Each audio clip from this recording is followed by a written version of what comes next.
हमारा last video है chapter 2 के लिए। आज हम इस चैप्टर को जल्दी से रैप अप करेंगे। और मैंने जैसा कि कहा था, आप वीडियोस को ज़्यादा से ज़्यादा शेयर करिए अपने फ्रेंड्स के साथ, क्लासमेट के साथ। और मैं उम्मीद करता हूँ आप लोग कर भी रहे होंगे, क्योंकि हम कुछ भी छोड़ने वाले नहीं हैं। कोई भी टॉपिक या कोई भी चीज़ छूटेगी नहीं, तो सबको फ़ायदा मिले, इसलिए मैंने बोला आप ज़्यादा से ज़्यादा वीडियोस को शेयर करिए। और अगर अभी तक सब्सक्राइब नहीं करा है तो प्लीज़ जाके सबसे पहले सब्सक्राइब करिए और बेल आइकन दबाइए। जैसे ही मेरी नेक्स्ट वीडियो है आप लोगों को फटाफट नोटिफिकेशन पहुंचे और आप कोई भी वीडियो मिस ना करें, क्योंकि जब मैं कुछ मिस नहीं कर रहा हूँ तो आप लोग भी कोई भी वीडियो मिस मत करिए। और सारी वीडियो शुरू से लेकर लास्ट तक देखिए, कोई भी पॉइंट छूटना नहीं चाहिए, क्योंकि एग्जाम में क्या पता क्या आ जाए। तो स्टार्ट करते हैं बिना टाइम वेस्ट करे। ये इस वीडियो का पार्ट 3 है। 2 पार्ट में ऑलरेडी बना चुका हूँ, आप चैनल पे जाके देख सकते हैं। जल्दी से स्टार्ट करते हैं चैप्टर। आज हम जानेंगे कि नेट इनडायरेक्ट टैक्स क्या होता है। पहली बात तो नेट इनडायरेक्ट टैक्स जानने की जरूरत क्यों है। जब हम नेशनल इनकम के न्यूमेरिकल्स करेंगे तब वहाँ पे हमको मार्केट प्राइस से फैक्टर कॉस्ट में चेंज करने के लिए आएगा, और फैक्टर कॉस्ट को मार्केट प्राइस में चेंज करने के लिए आएगा। तो फैक्टर कॉस्ट और मार्केट प्राइस को चेंज करने के लिए सबसे बड़ा रोल प्ले करता है नेट इनडायरेक्ट टैक्सेस। उसी को एड लेस करके हमें चेंज करना पड़ता है। तो इसलिए हमें जरूरी है कि नेट इनडायरेक्ट टैक्सेस कैसे निकालते हैं ये हमें पता होना चाहिए। देखिए, नेट इनडायरेक्ट टैक्सेस सिंपली निकाल सकते हैं। इनडायरेक्ट टैक्स में से आप सब्सिडी लेस कर दीजिए, आपका नेट इनडायरेक्ट टैक्स आ जाएगा। अब बात आती है इनडायरेक्ट टैक्सेस क्या होते हैं। इनडायरेक्ट टैक्स वो टैक्सेस होते हैं जो गवर्नमेंट लगाती है और हमें गवर्नमेंट को पे करना पड़ता है on the production and sale of goods and services. अगर डेफिनेशन नहीं है तो आप यहां से लिख सकते हैं, taxes impose by government on production and sale of goods and services. चाहे वो गुड्स हो या सर्विसेज हो, अगर आप उसको प्रोड्यूस कर रहे हैं या सेल कर रहे हैं तो आपको गवर्नमेंट को टैक्स देना पड़ेगा। जो भी वो सारे टैक्सेस होते हैं वो सारे इनडायरेक्ट टैक्सेस होते हैं। For example GST, goods and services tax, आजकल उसको जीएसटी के नाम से जानते हैं, आप लोग सब जानते होंगे, हर चीज पे जीएसटी लगता है। तो वही होता है हमारा इनडायरेक्ट टैक्स। इनडायरेक्ट टैक्स में से अगर हम सब्सिडी हटा दें तो जो बचता है वो होता है नेट इनडायरेक्ट टैक्स। ठीक है, जैसे कि कल हमने जाना था नेट इन्वेस्टमेंट के बारे में, ऐसे ही नेट इनडायरेक्ट टैक्स होता है। जैसे हम उसमें से डेप्रिसिएशन हटाते थे, इसमें से हम हटाते हैं सब्सिडी। सब्सिडी क्या होती है? सब्सिडी एक गवर्नमेंट की तरफ से हेल्प होती है जो हमें दी जाती है किसी पर्टिकुलर गुड्स या सर्विसेज को बनाने के लिए। जैसे कि मैं एक एग्जांपल ले लेता हूं, आजकल बहुत ज्यादा चल रहा है सोलर लाइट्स, सोलर पैनल वगैरह लगवाते हैं ना। तो जब उसको लगवाने जाते हैं तो गवर्नमेंट की तरफ से हमें हेल्प मिलती है, गवर्नमेंट हमें कुछ हेल्प देती है, असिस्टेंस देती है, ताकि इजिली हर कोई उसको अफोर्ड कर पाए। या एलपीजी सिलेंडर्स आप सबके घर पे आता ही होगा। एलपीजी सिलेंडर्स पे भी क्या होता है, कुछ जैसे अगर मान लेते हैं 800 रुपए का सिलेंडर है तो 300 रुपए हमें गवर्नमेंट की तरफ से मिल जाते हैं एंड 500 रुपए हमारी जेब से जाते हैं, ताकि एक हर एक जो फैमिली है वो उसको अफोर्ड कर पाए और गवर्नमेंट उसको प्रमोट कर पाए ज्यादा लेवल पर। उसी को बोलते हैं सब्सिडी। तो economic assistance given by government is subsidy. Simple है, समझ गए होंगे आप लोग। तो नेट इनडायरेक्ट टैक्स यही होता है। मान लेते हैं कि हमें किसी चीज के ऊपर 1 लाख रुपए टैक्स देना है और उस चीज के ऊपर हमें 40,000 रुपए की सब्सिडी मिल गई, तो इनडायरेक्टली हमने मतलब डायरेक्टली हमने पे कितना किया? 60,000। समझ में आ गई होगी आपको बात। तो जो नेट इनडायरेक्ट टैक्स हुआ वो हुआ 60,000 और इनडायरेक्ट टैक्सेस थे हमारे 1 लाख के, और उसमें से हमें 40,000 वापस मिल गए, तो नेट इनडायरेक्ट टैक्स हो गया हमारा 60,000। तो नेट इनडायरेक्ट टैक्स निकालने समझने की जरूरत क्यों पड़ती है? जैसा कि मैंने बताया, जब हम न्यूमेरिकल्स करेंगे तो हमें market price and factor cost में चेंज करने की जरूरत पड़ेगी। तो एमपी एंड एफसी, जब हम एग्रीगेट्स के बारे में जानेंगे कि मार्केट प्राइस क्या होता है एंड फैक्टर कॉस्ट क्या होता है, ऐसे कैसे बेचोगे भाई? पहले आपको क्या देना पड़ेगा?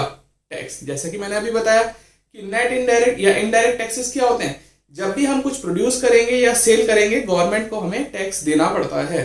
तो गवर्नमेंट कहेगी आपको इस पे हमें 10% टैक्स देना है या 20% टैक्स देना है। तो मान लेते हैं 20 रुपए की चीज है, गवर्नमेंट ने 4 रुपए इस पर टैक्स लगा दिया। तो जब मैं इसकी पैकिंग करूंगा तो इसमें इसकी एमआरपी, मैक्सिमम रिटेलिंग प्राइस जो लिखी जाएगी वो 24 लिखी जाएगी, या 25 जितना भी टैक्स लग रहा है वो लिखी जाएगी। तो आप लोग समझ गए। जो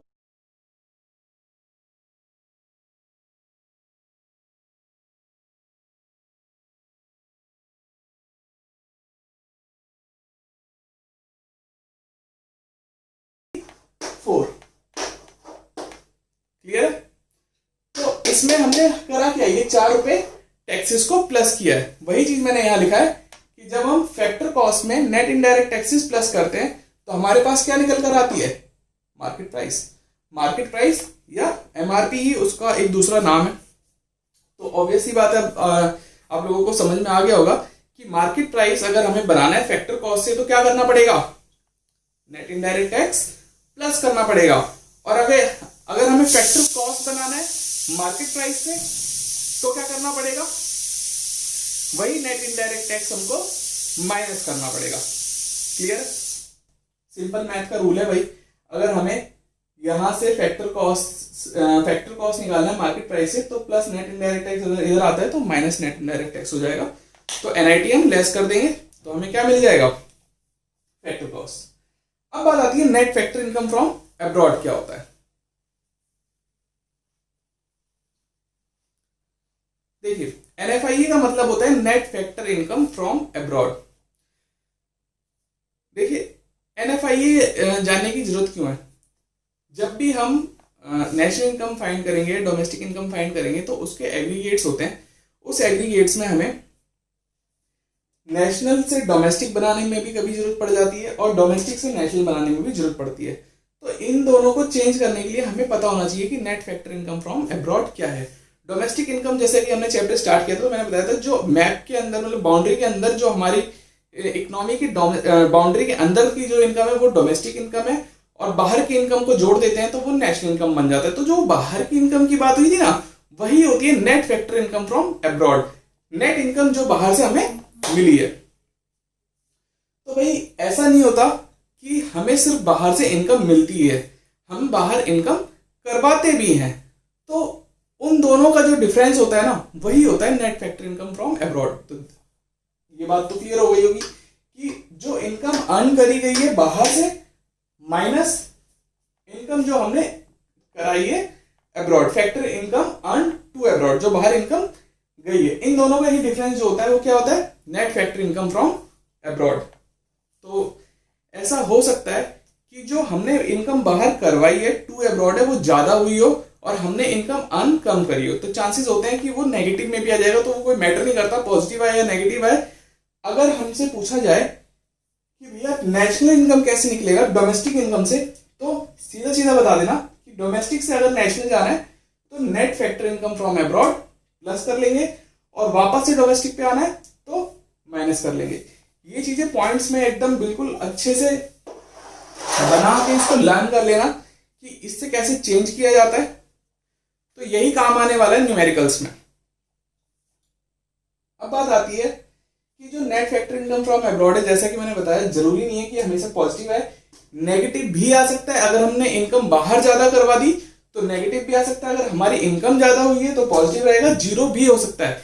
यानी फ्रॉम अब्रॉड जितनी इनकम हुई है और टू अब्रॉड जितनी इनकम हुई है, मान लीजिए हम 500 करोड़ की हमारी इनकम हुई भी और हमने 500 करोड़ की इनकम बाहर करवा भी दी तो वो जीरो हो जाएगा इफेक्ट। तो उससे क्या होगा, उस केस में जितनी हमारी डोमेस्टिक इनकम है उतनी ही हमारी नेशनल इनकम होगी, कोई चेंजेस नहीं होंगे।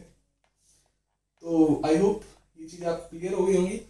यहीं पे हमारा ये चैप्टर कंप्लीट होता है। ये जो जितने पॉइंट्स हमने कवर करे हैं कि रेजिडेंट्स क्या होते हैं और डोमेस्टिक टेरिटरी क्या होती है, सिटीजन क्या होते हैं, नेट एनआईटी क्या होती है, सॉरी इन्वेस्टमेंट क्या होती है, नेट इन्वेस्टमेंट क्या होती है, और ये सारी चीजें, ये सब हमारे न्यूमेरिकल्स हेल्प करने में और उनको अच्छे से समझने में हेल्प करेंगे। तो कोई भी पॉइंट आपको छोड़ना नहीं है, ना तो मैंने छोड़ा है, आपको सब कुछ लिखना है और सब कुछ पढ़ना है। मैं कुछ इंपॉर्टेंट क्वेश्चंस इस चैप्टर से लिख रहा हूँ, आप वो क्वेश्चंस तैयार कर लीजिए तो ऑलमोस्ट आपका सब पूरा चैप्टर ये कंप्लीट हो जाएगा। तो ठीक है, क्वेश्चंस नोट करते हैं।